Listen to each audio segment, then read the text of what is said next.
se tomará cuando regresemos. La verdad no sabemos cuándo, ¿no? Porque probablemente esto se extienda, esto de la cuarentena, así que vayan avanzando a estudiar.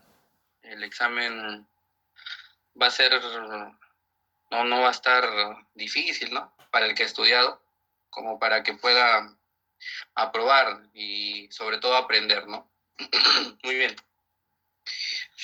Cuando nosotros hablamos de fármacos broncodilatadores, lo primero que vamos a pensar más adelante, cuando hagamos la parte clínica, va a ser básicamente dos entidades comunes que están en nuestro, o que van a ser parte de nuestro quehacer diario como médicos, que son el asma y la enfermedad pulmonar obstructiva crónica, sobre todo en pacientes adultos. Y entonces vamos a emplear estos medicamentos, que son los broncodilatadores, básicamente con un fin. Estos broncodilatadores son fármacos, medicamentos que van a tratar de hacer lo contrario a lo que producen estas enfermedades como asma y EPOC. En estas enfermedades vamos a tener los bronquios, los bronquiolos de los pulmones totalmente cerrados. Y entonces lo que se quiere con estos fármacos es realmente poder dilatar, abrir esos bronquios con la finalidad de que nuevamente la resistencia aérea que se ve disminuida en estas entidades patológicas pueda disminuirse y así haya un mejor flujo de aire y un mejor intercambio gaseoso en los pulmones, y entonces poder tener una menor resistencia, un mejor flujo de aire y poder tener un mejor intercambio de gases para mejora de estas entidades patológicas. Estos fármacos pueden ser endógenos, o sea, producidos por el propio cuerpo, ¿verdad? Pero también existen medicamentos exógenos, medicamentos ya hechos en la industria farmacológica, que ayudan a tratar estas dificultades respiratorias, ¿no? Y entonces recordemos lo que les dije al inicio de esta clase, que principalmente van a ser útiles en las enfermedades obstructivas como el asma o la enfermedad pulmonar obstructiva crónica.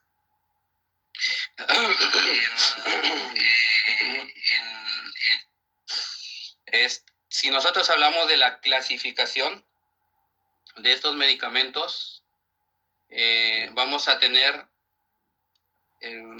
diferentes clasificaciones. He tratado de agrupar a los medicamentos de la siguiente manera, ¿no? Según la literatura, unos son los simpático-miméticos o los agonistas de los receptores adrenérgicos beta 2.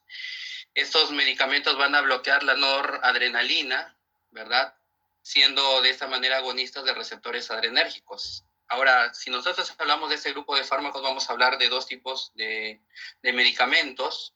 Estos medicamentos son los de acción corta y los de acción prolongada. Aquí he tratado de ponerles algunos medicamentos como la terbutalina, el salbutamol, el fenoterol, pero aquí hay otros medicamentos, como por ejemplo el rimeterol, el bambuterol, que también son parte de estos medicamentos agonistas de los receptores adrenérgicos beta 2 de acción corta, pero también hay los medicamentos de acción prolongada, como son el salmeterol, otro medicamento agonista de los receptores adrenérgicos beta 2, que es de acción prolongada, es el formoterol, por ejemplo, que no está en la diapositiva, pero ustedes pueden copiarlo para poder tenerlo presente. Recordemos que los fármacos de acción corta son básicamente usados para las terapias de rescate, en las cuales nosotros vemos a un paciente que ha tenido un inicio rápido, súbito, de su sintomatología, como por ejemplo en el asma o en estas enfermedades de tipo EPOC, ¿verdad?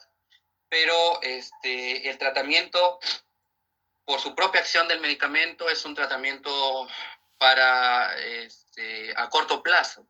no a largo plazo. Sin embargo, los de acción prolongada sí sirven para tratamientos tratamientos de larga duración, ¿no? Por ejemplo, cuando hay pacientes con síntomas nocturnos en los que el paciente va a toser durante la noche constantemente, o de repente silba el pecho, producto de la obstrucción. Y no solamente son usados estos medicamentos de acción prolongada para los síntomas que se presenten en la noche, sino también pueden ser usados como profilaxis crónica para estos, para evitar que empiece la sintomatología. No debe usarse entonces en terapia de rescate estos medicamentos. Un minuto, me he olvidado de grabar la clase. Es algo que, como esto estoy usando recién, vamos a poner grabar la reunión, que me dijeron que tenía que grabarlo. Ya, ahora sí creo que está grabando. Bueno, vamos a seguir entonces con la clasificación.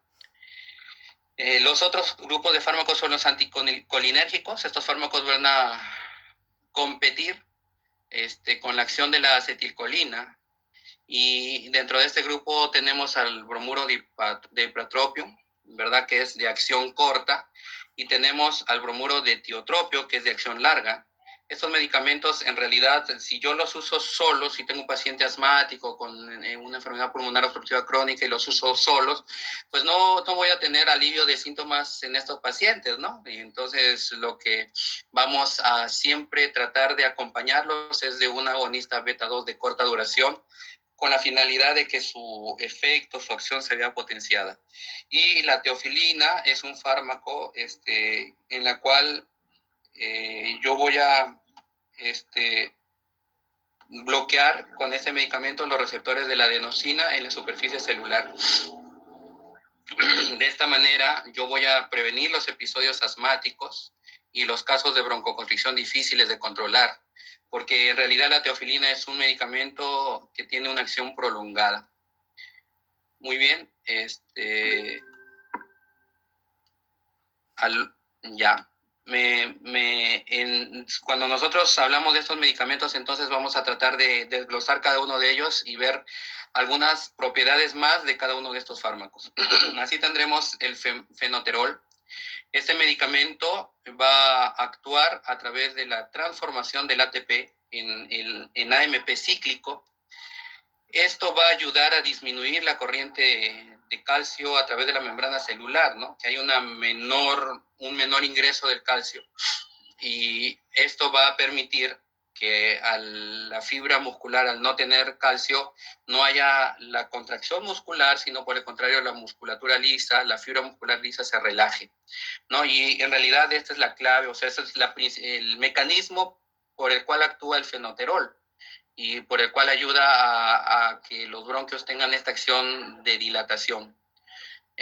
Cuando nosotros vemos su presentación, estos medicamentos generalmente todos los medicamentos broncodilatadores van a usarse, ya ustedes van a ver en la parte clínica, sobre todo su principal vía de administración va a ser inhalatoria. Eso no significa que no hayan otras presentaciones. Por ejemplo, el fenoterol también viene en comprimido de 2.5 miligramos, como pueden ver en la imagen, pero también en solución inhalatoria al 0.5%, ¿verdad? Y en realidad esta va a ser la principal vía por la cual siempre se va a administrar un medicamento broncodilatador. Entonces, si nosotros lo empleamos vía oral, este medicamento podemos dar de 2.5 a 5 miligramos cada 8 horas, y si es inhalatoria, serán 200 microgramos cada 6 a 8 horas. ¿Correcto?